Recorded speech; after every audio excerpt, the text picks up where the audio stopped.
Good day, Madam and Sir. My name is Michali, about 33 years old, single, and presently residing in Bulacan, Philippines.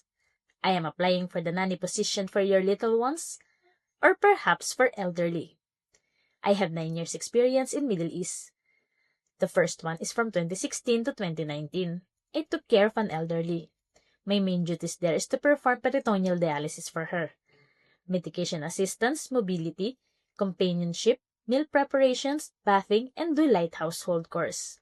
The second one is from 2019 to 2024. I took care of a 5-year-old boy way back then. My main duties there is all about childcare, meal preparations, bathing, going and picking up from school, homework assistance, and everything about school is all my responsibility.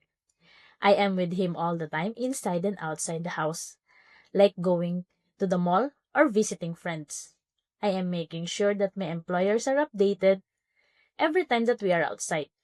We also do outdoor activities like biking and playing football. For the times that he is at school, I do the household, like vacuuming, mopping, laundry, ironing his clothes, cleaning his room, and checking what he needs to buy. I also do the pet care for his cats and birds. I am looking forward from hearing you soon, my dear employers. Thank you.